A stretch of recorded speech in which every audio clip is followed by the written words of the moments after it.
어머니, 저예요. 미화예요. 제발 한 번만 봐주세요. 이렇게 무릎 꿇고 빌게요. 일어나지 마라. 그렇게 무릎 꿇고 있어.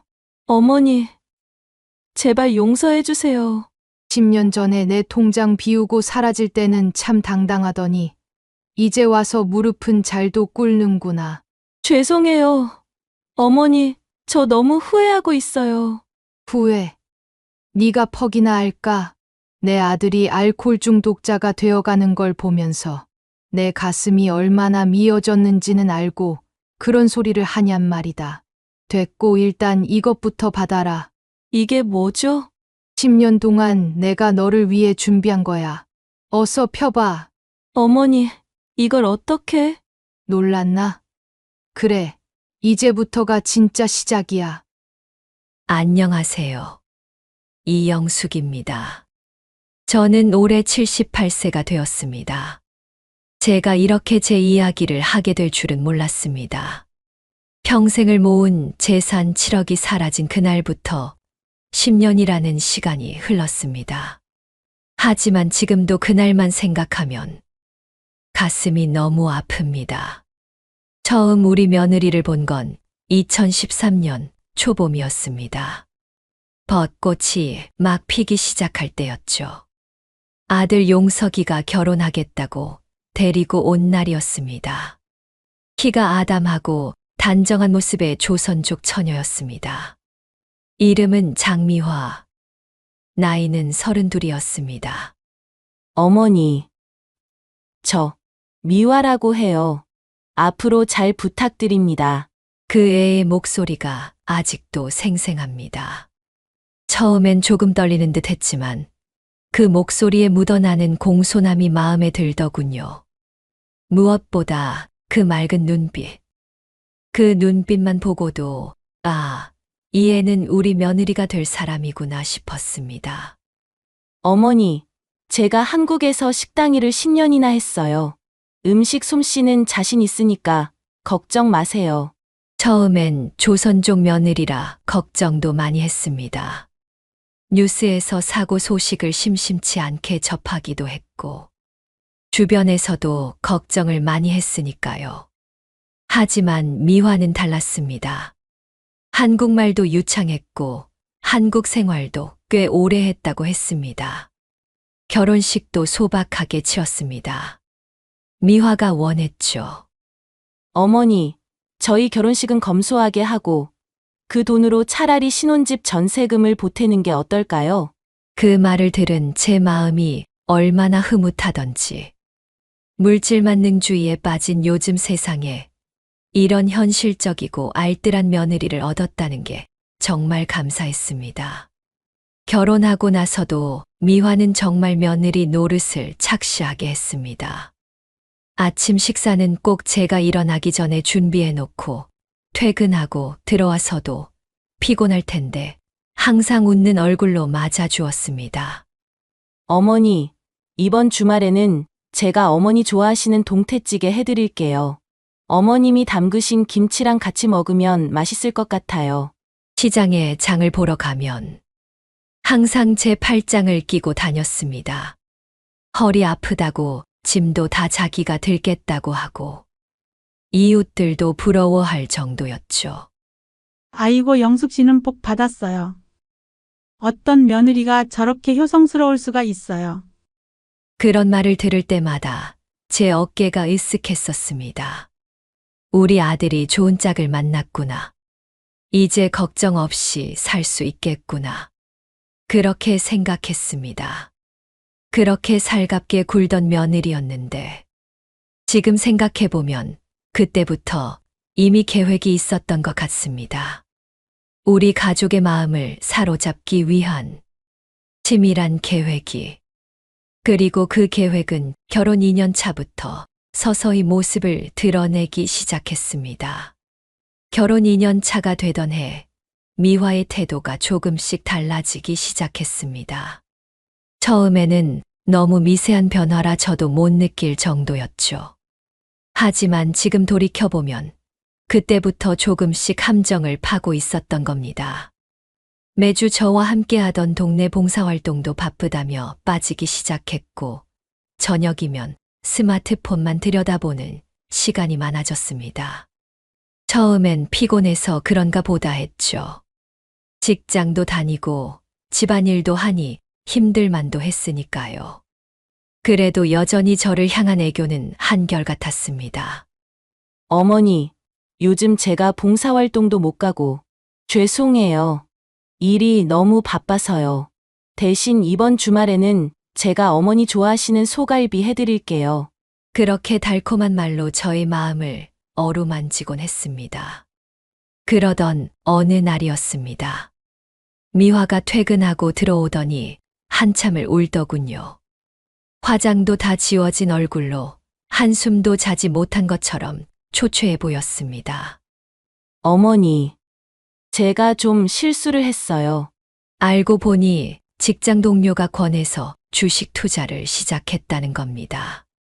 처음엔 조금씩 했는데 본전을 되찾으려다 보니 점점 금액이 커졌고 결국 남편 몰래 대출까지 받았다고 했습니다. 어머니, 저 어떡하죠? 용석 오빠한테는 말 못해요. 제발 비밀로 해주세요. 오빠가 알면 절 버릴 거예요. 그 순간 제 머릿속에는 이혼이란 두 글자가 스쳐 지나갔습니다. 며느리의 잘못을 아들이 알게 되면 우리 가정이 깨질 수도 있다는 생각에 가슴이 덜컥 내려앉았습니다. 괜찮아. 엄마가 도와줄게. 얼마나 필요한데? 그렇게 처음으로 제가 비밀리에 돈을 빌려주게 되었습니다. 3천만 원. 제겐 적지 않은 돈이었지만 며느리의 눈물 앞에서 선뜻 내어주었습니다. 한 달 뒤 미화는 정말 성실하게 그 돈을 갚았습니다. 이자까지 꼼꼼하게요. 오히려 제가 민망할 정도로 깍듯하게 갚았죠. 어머니, 정말 감사합니다. 어머니가 아니었으면 정말 큰일 날 뻔했어요. 이제부터는 도박 같은 거 절대 안 할게요. 그때 제 마음속에는 역시 우리 며느리는 달라라는 생각이 더 깊이 자리 잡았습니다. 실수는 했지만 그래도 양심은 있는 아이. 그렇게 생각했죠. 그러던 어느 날 저녁 미화가 퇴근하고 돌아와서는 평소와 다르게 무언가 고민이 있어 보였습니다. 어머니, 저기 드릴 말씀이 있는데 저녁 설거지를 마치고 거실에 앉아 있는데 미화가 커피 2잔을 들고 왔습니다. 어머니, 이거 제가 직장 동료한테 선물 받은 비싼 원두로 내린 거예요. 한번 드셔보세요. 커피를 마시며 이런저런 이야기를 하다가 미화가 조심스럽게 말을 꺼냈습니다. 어머니, 사실 제가 요즘 공부를 하고 있어요. 재테크요. 은행 이자보다 훨씬 더 좋은 수익을 낼 수 있는 방법이 있더라고요. 어머니 돈도 불려드릴 수 있을 것 같아요. 미화의 눈빛이 반짝였습니다. 마치 자신이 발견한 보물섬의 지도를 저에게 보여주는 것처럼 설렘 가득한 목소리였죠. 어머니, 제가 그동안 많이 배웠거든요. 이제는 전문가들이랑도 친분이 있어서 안전하게 투자하는 방법을 알아요. 어머니 통장 이자가 얼마예요? 연 2%, 3%. 제가 하는 건 최소 월 5%는 나와요. 그 말에 제가 귀가 솔깃해진 것이 이 모든 비극의 시작이었습니다. 어쩌면 그때 그 달콤한 말에 현혹되지 말았어야 했는데 가장 큰 문제는 제가 그 말을 고지곳대로 믿어버렸다는 겁니다. 아니, 어쩌면 믿고 싶었던 걸지도 모르겠네요. 어머니, 이거 보세요. 제가 지난달에 투자한 수익이에요. 미화가 보여준 통장 내역에는 정말 믿기 힘든 숫자가 찍혀 있었습니다. 1,000만 원으로 시작해서 2달 만에 2,500만 원. 150%의 수익률이었죠. 어머니, 이게 다 합법적인 투자예요. 저도 처음엔 반신반의했는데 지금은 회사 동료들도 다 저한테 투자 조언을 물어볼 정도예요. 그 말을 하는 미화의 얼굴에는 자부심이 가득했습니다. 맞벌이 부부라고는 하지만 전세금 대출 갚느라 빠듯하게 살았던 우리 아들 내외. 그런데 이렇게 큰 돈을 벌었다니 한편으로 대견하기까지 했습니다. 미화는 퇴근 후면 투자 공부를 한다고 했습니다. 피곤할 텐데도 밤늦게까지 책을 보고 휴대폰으로 투자 강의를 들었죠. 그런 모습을 보면서 저는 더욱 안심했습니다. 어머니, 제가 요즘 전문가 강의도 듣고 있어요. 한 달에 수강료가 200만 원이나 하는 강의예요. 그만큼 믿을 수 있는 거죠. 게다가 미화는 종종 저를 데리고 투자 설명회에도 데려갔습니다. 호텔 컨퍼런스룸에서 열리는 고급스러운 모임이었죠. 양복 차림의 전문가들이 나와서 열심히 설명을 했고 참석한 사람들 모두 높은 수익률을 자랑하고 있었습니다. 보세요, 어머니. 여기 계신 분들 모두 제가 말씀드린 투자로 성공하신 분들이에요. 저기 앉아 계신 김 여사님은 6개월 만에 3억을 15억으로 불리셨대요. 그러던 어느 날이었습니다. 미화가 조심스럽게 제게 말을 꺼냈습니다. 어머니, 솔직히 말씀드리면 지금 제가 아는 투자처가 하나 있어요. 원금 5억 이상만 받는 곳인데 제 돈으로는 턱없이 부족하고. 그때 미화는 잠시 말을 멈추더니 제 눈치를 살폈습니다. 어머니, 혹시 어머니 돈도 같이 불려볼 생각 없으세요? 어차피 은행에 넣어두기만 하는 거 좀 더 효율적으로 운용해 볼 수 있잖아요. 순간 머릿속에서 계산기가 돌아가기 시작했습니다. 은행에 묵혀둔 제 돈 7억. 연이자가 고작 2%도 안 되는 돈이었죠. 남편이 남겨준 보험금과 평생을 모은 제 전 재산이었습니다. 그런데 미화야, 이런 높은 수익률이 정말 가능한 거니? 뉴스에서는 투자는 항상 위험하다고 하던데. 그러자 미화는 더욱 진지한 표정을 지으며 제 손을 꼭 잡았습니다. 어머니, 제가 그동안 어머니한테 거짓말 한 적 있나요? 그리고 이건 어머니 통장은 건드리지도 않아요. 제가 통장하고 도장만 맡아서 관리하고 수익금만 꼬박꼬박 입금해드리면 되는 거예요. 수익금으로 어머니 칠순잔치도 크게 해드리고 싶어요. 저는 그 순간 미화의 눈빛에서 며느리가 아닌 딸을 보았습니다. 친딸처럼 저를 생각해 주는 것 같아서 마음이 따뜻해졌죠. 그렇게 저는 결정적인 순간에 방심하고 말았습니다. 며느리의 달콤한 말에 현혹되어 제 이성은 완전히 마비되어 버렸던 겁니다. 그리고 그 방심은 곧 제 인생 최대의 실수가 되었습니다. 처음 2달은 정말 꿈만 같았습니다. 미화가 약속한 대로 매달 5%의 수익금이 통장에 꼬박꼬박 들어왔거든요. 7억을 맡긴 상태에서 매달 3,500만 원씩. 평생 만져보지 못한 큰 돈이 제 통장으로 들어왔습니다. 어머니, 이제 돈 걱정 안 하셔도 돼요. 매달 이렇게 들어올 거예요. 이제 좀 편하게 사세요. 그런데 3번째 달, 이상한 낌새가 보이기 시작했습니다. 어머니, 이번 달은 수익금이 조금 늦어질 것 같아요. 환율 때문에 송금이 지연되고 있대요. 다음 주쯤 되면 입금될 거예요. 처음엔 그러려니 했습니다. 미화 말대로 일주일 뒤면 돈이 들어올 거라고 생각했으니까요. 하지만 일주일이 지나도 2주가 지나도 돈은 들어오지 않았습니다. 미화야, 그 돈은 언제 들어오는 거니? 어머니, 죄송해요. 이번이 마지막이에요. 다음 달부터는 더 많은 수익금을 받으실 수 있을 거예요. 제가 새로운 투자처를 알아봤거든요. 거기는 월 8%까지 보장된대요. 그때부터였습니다. 미화의 말투가 조금씩 거칠어지기 시작한 게 전화를 해도 잘 받지 않았고 받더라도 피곤하다며 짧게 끊어버렸죠. 용석이도 이상한 눈치를 챘는지 제게 물었습니다. 엄마, 요즘 미화가 좀 이상해요. 밤늦게 들어오고, 주말에도 모임 있다고 나가고, 혹시 엄마한테 뭐 말한 거 있어요?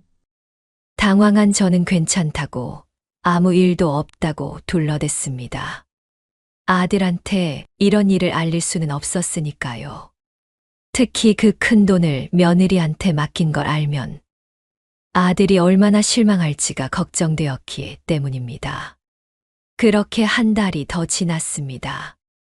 어느 날 저녁 퇴근하고 들어온 미화의 얼굴이 평소와 달리 창백했습니다. 어머니, 잠깐 시간 되세요. 미화는 떨리는 목소리로 말을 이어갔습니다. 사실 투자금에 좀 문제가 생겼어요. 시장이 갑자기 안 좋아져서 지금 당장은 회수가 어려운 상황이에요. 그게 무슨 소리니? 내 돈 7억이. 어머니, 제가 다 책임질게요. 시간만 좀 주세요. 2달만요. 2달 안에 원금은 꼭 찾아드릴게요. 그날 밤, 전 한숨도 자지 못했습니다. 머릿속이 하얘지는 것 같았어요.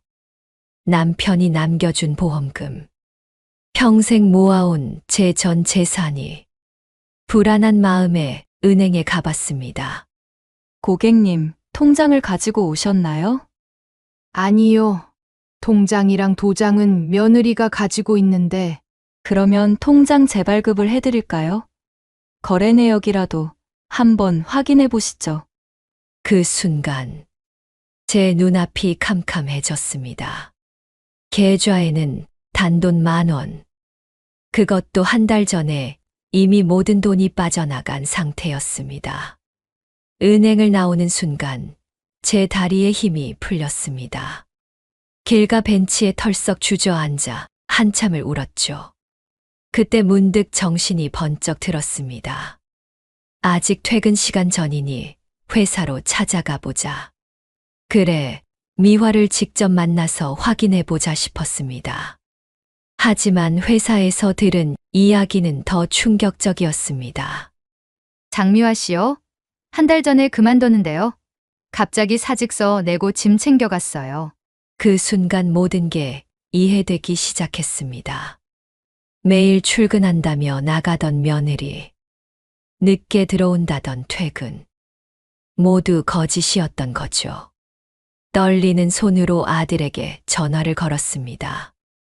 용서가, 미화는 집에 있니? 네. 엄마 무슨 소리예요?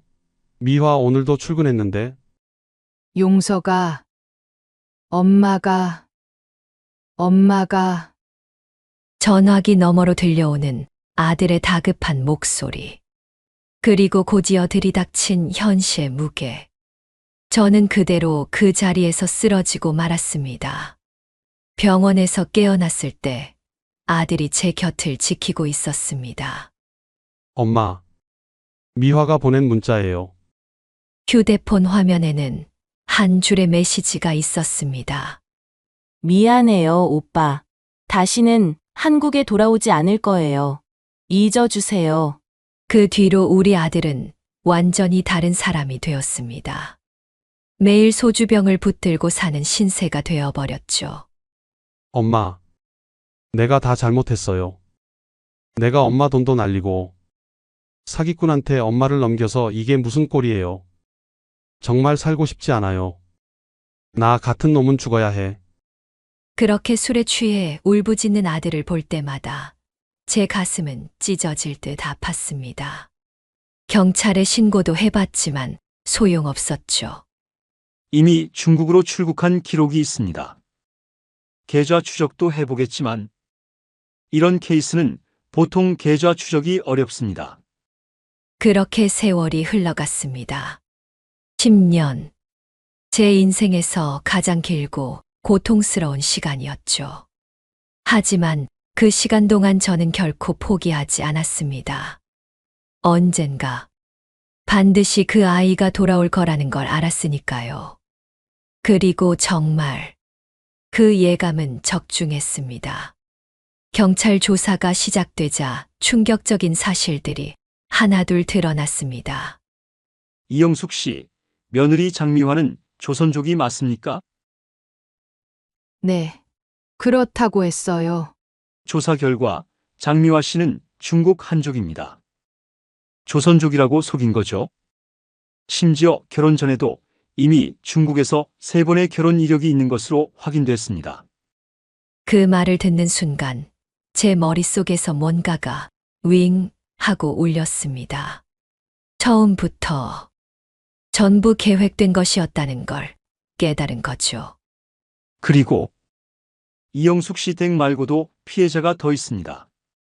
서울, 부산, 대구 총 5군데에서 비슷한 수법으로 사기 행각을 벌인 걸로 밝혀졌어요. 경찰은 7억이 중국 선양의 한 계좌로 송금된 걸 찾아냈지만 그 뒤로는 추적이 불가능했다고 했습니다. 돈은 이미 여러 개의 위장 계좌를 거쳐 흩어져 버렸을 것이라고 했습니다. 어머니, 제가 아들은 매일 술에 취해 제 앞에서 무릎을 꿇었습니다. 자기 잘못이라고, 자기가 다 갚겠다고. 하지만 그럴수록 전 더 마음이 아팠습니다. 용서가, 이제 그만 일어나라. 엄마 탓이야. 엄마가 정신 나간 거지. 내 탓이 아니야. 하지만 아들은 점점 더 깊은 나락으로 떨어져 갔습니다. 처음에는 회사에 늦게 출근하더니 점점 결근이 잦아졌습니다. 용서가, 아침밥 먹고 가. 밥 생각 없어요. 어머니는 그냥 주무세요. 아들은 아침마다 빨갛게 충혈된 눈으로 집을 나갔습니다. 술 냄새가 날 때도 있었죠. 밤새 잠을 못 이루고 술을 마셨던 걸까요? 회사에서 처음으로 경고장이 날아온 건 그로부터 한 달 뒤였습니다. 어머님, 죄송하지만 아드님 좀 잘 달래보시죠. 요즘 업무 중에 술 냄새가 난다는 민원이 너무 많아져서 아주 곤란합니다.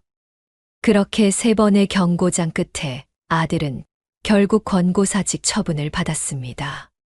그날 이후로 아들은 아예 소주병을 놓지 않았습니다. 퇴직금은 순식간에 바닥났고 집에서는 매일 술병을 붙들고 미화를 원망하는 날들이 이어졌죠. 그러던 어느 날이었습니다. 엄마, 미화 찾았어요. 중국에서 봤다는 사람이 있대요. 술에 취해 헛소리처럼 들리는 말이었지만 그날 이후 아들은 중국행 비행기 티켓을 예약했습니다.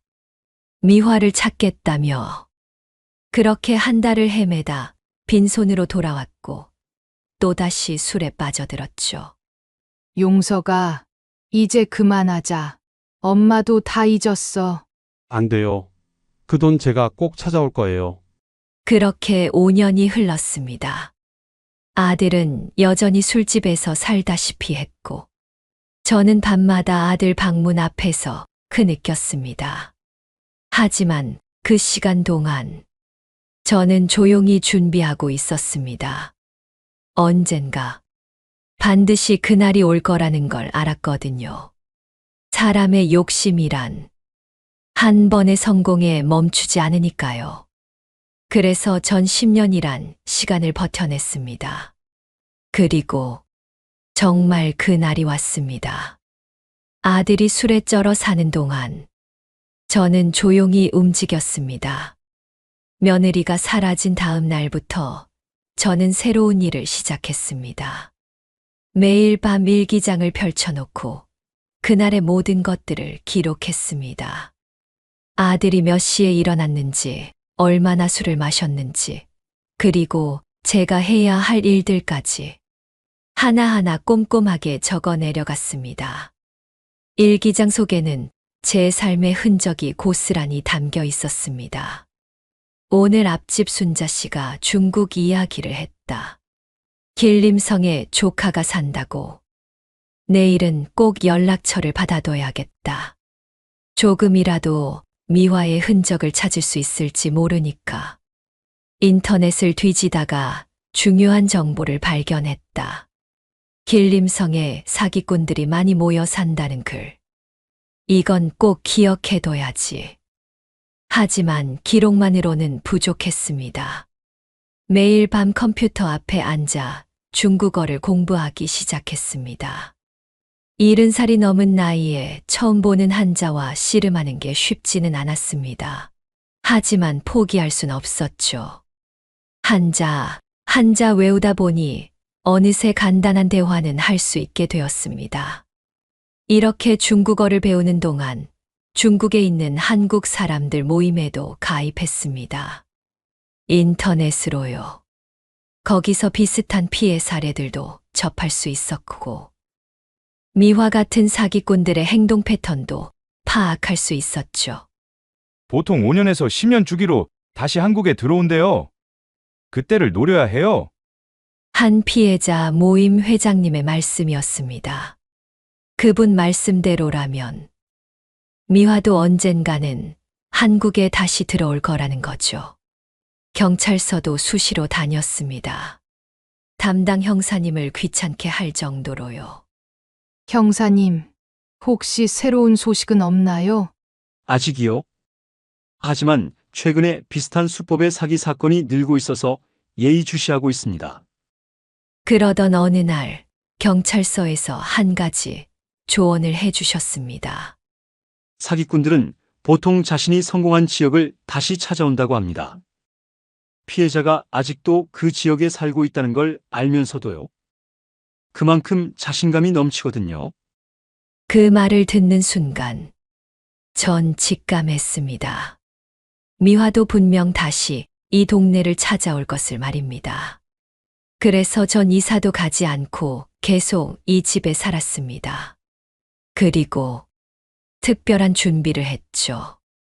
제 복수는 결코 폭력적이거나 불법적인 것이 되어선 안 된다고 생각했습니다. 하지만 그 아이의 악행은 반드시 드러나야만 했죠. 이영숙 씨, 증거만 있다면 언제든 구속할 수 있어요. 본인이 직접 자백하게 만드는 게 가장 확실한 방법이죠. 형사님의 이 말을 기억하며 저는 차근차근 준비해 나갔습니다. 그리고 마침내 10년 만에 그날이 왔습니다. 2024년 11월에 어느 날이었습니다. 형님, 큰일 났어요. 그 며느리 지금 형님 집 앞에서 무릎 꿇고 있대. 앞집 순자 씨의 다급한 전화였습니다. 그 순간 이상하게도 제 마음이 평온해졌습니다. 10년을 기다린 순간이었으니까요. 괜찮아요. 제가 내려갈게요. 아파트 현관문을 열고 나가자 정말 그 아이가 무릎을 꿇고 있었습니다. 10년 전에 미화는 온데간데 없고 초췌하고 야윈 모습이었죠. 비싼 명품 가방도 화려한 옷차림도 없었습니다. 어머니. 일어나지 마라. 그대로 있어. 미화는 고개를 푹 숙인 채 흐느끼기 시작했습니다. 죄송해요. 정말 죄송해요. 제가 잘못했어요. 무슨 일로 왔니? 저 이제 정말 갈 데가 없어요. 중국에서 사업하다가 다 망했어요. 빚쟁이들이 쫓아다니고 아들까지 있는데. 그때였습니다. 제 등 뒤에서 익숙한 발걸음 소리가 들렸습니다. 미화야, 뒤돌아보니 아들이었습니다. 아마도 술을 마시러 가던 길이었나 봅니다. 오빠, 저예요. 미화예요. 아들의 눈에서 눈물이 흘러내렸습니다. 그리고는 주먹을 불끈 쥐더니 미화를 향해 달려들었죠. 이 악마 같은 년, 우리 엄마 인생 망치고, 내 인생도 망치고, 너 때문에. 용서가. 그만해. 제가 아들을 말렸습니다. 이미 예상했던 상황이었으니까요. 들어가자. 셋이서 차분히 이야기해보자. 집으로 들어와 마주 앉은 미화는 끊임없이 눈물을 흘리며 제게 애원했습니다. 어머니, 제발 한 번만 기회를 주세요. 이제는 정말 달라질 거예요. 그때 그 돈 10년 동안 이자를 모아서라도 꼭 갚을게요. 그때 전 가방에서 준비해둔 서류 봉투를 꺼냈습니다. 그래. 우선 이걸 한번 읽어보거라. 이게 무슨... 미화의 손이 떨리기 시작했습니다. 봉투 안에는 A4 용지 3장이 들어있었죠. 첫 번째 종이는 중국 공안 기록이었습니다. 미화. 아니, 그녀의 본명인 장매이화의 전과 기록이었죠. 중국에서 3번의 결혼 사기 전력. 그리고 한국에서의 추가 범죄 기록까지. 어머니, 이걸 어떻게... 두 번째 종이는 더 충격적이었나 봅니다. 중국 현지 신문 기사였거든요. 사기 결혼으로 득한 거액을 카지노에서 탕진한 40대 여성 체포. 그리고 그 기사 속 사진은 분명 미화였습니다. 이건... 마지막 종이를 펼치자 미화의 얼굴이 하얗게 변했습니다.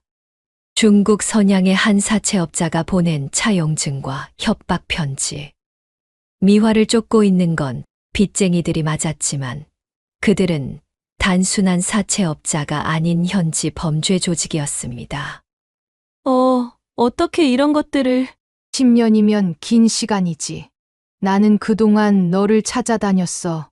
중국어도 배우고 중국 형사들과도 연락하고 내가 어떤 삶을 살았는지 하나하나 추적했단다. 어머니... 내가 우리 돈을 가지고 카지노에서 전부 날린 것도 알아. 지금 널 쫓는 사람들이 누군지도 알고 그들이 내 아들까지 위협하고 있다는 것도. 미화의 눈에서 공포의 빛이 번쩍였습니다. 어머니 제발 도와주세요. 제가 잘못했어요. 이제 제대로 살게요. 그때 현관 초인종이 울렸습니다. 현관문이 열리고 경찰이 들어왔습니다. 담당 형사님과 함께 중국에서 온 경찰도 있었죠. 장매이화 씨, 체포영장 있습니다. 미화는 그 자리에서 실신할 것처럼 비틀거렸습니다. 안 돼요. 어머니 제발 저 좀 살려주세요. 우리 아들이 저를 기다려요. 그래. 내 아들 얘기가 나와서 다행이다. 이것도 받아라. 제가 마지막으로 건넨 봉투에는 한 장의 서류가 더 들어 있었습니다. 이게 뭐죠? 너희 아들 입양 서류야. 내가 내 아들을 입양하기로 했어. 네? 너는 앞으로 최소 7년은 감옥에 있어야 할 거야. 그 사이에 내 아들이 거리를 헤매게 할 순 없잖아. 내가 키울게. 어머니... 난 이미 너희 아들을 만났다. 2달 전부터 중국에서 연락하고 지냈지. 그 애가 얼마나 힘들게 살았는지, 너 때문에 얼마나 고통받았는지 다 안다. 그 아이는 내 손자로 삼으려 한다. 미화의 눈에서 진짜 눈물이 흘렀습니다. 처음으로 본 진심 어린 눈물이었죠. 아들을 돌아보며 마지막 한마디를 했습니다. 용서가, 이제 술 그만 마셔라. 내 인생은 이제부터야. 경찰이 미화를 연행해 나가는 모습을 보며 저는 깊은 한숨을 내쉬었습니다. 10년의 긴 시간이 마침내 끝나는 순간이었습니다. 엄마, 아들이 제 어깨에 얼굴을 묻고 흐느꼈습니다. 울지 마라. 이제 다 끝났어. 우리 새로 시작하면 된다. 창밖으로 비가 내리기 시작했습니다. 마치 지난 10년의 아픔을 씻어내리는 것처럼. 여러분은 어떻게 생각하시나요? 제가 잘한 걸까요? 법의 심판을 받게 한 것. 그리고 그 아이의 아들을 제 손자로 받아들이기로 한 것. 지난 10년의 세월은 저를 너무나도 힘들게 했지만 그 시간이 있었기에 더 강해질 수 있었는지도 모르겠습니다. 때로는 인생에서 가장 큰 상처가 우리를 더 단단하게 만드는 것 같네요. 지금 미화는 한국과 중국에서 저지른 사기 혐의로 재판을 받고 있습니다. 그리고 저는 새로운 손자와 함께 새로운 삶을 시작하고 있죠. 우리 아들도 이제는 술을 끊고 다시 직장을 구했습니다. 늦은 나이에 새로 시작하는 게 쉽진 않겠지만, 이제는 앞만 보고 걸어갈 겁니다. 인생은 참 예측할 수 없는 것 같습니다. 하지만 그 예측할 수 없는 길 속에서도 우리는 늘 희망을 찾을 수 있지 않을까요? 오늘도 세월의 지혜를 시청해 주셔서 감사합니다. 이런 사연들이 더 이상 생기지 않길 바라는 마음으로 앞으로도 값진 교훈이 될 만한 이야기들을 준비하도록 하겠습니다. 구독과 좋아요는 저희에게 큰 힘이 됩니다. 여러분의 한 번의 클릭이 누군가에게 도움이 될 수 있답니다. 다음 영상에서는 더욱 흥미로운 사연으로 찾아뵙도록 하겠습니다. 알림 설정하시면 새로운 영상이 올라올 때마다 가장 먼저 만나보실 수 있습니다. 세월의 지혜였습니다. 감사합니다.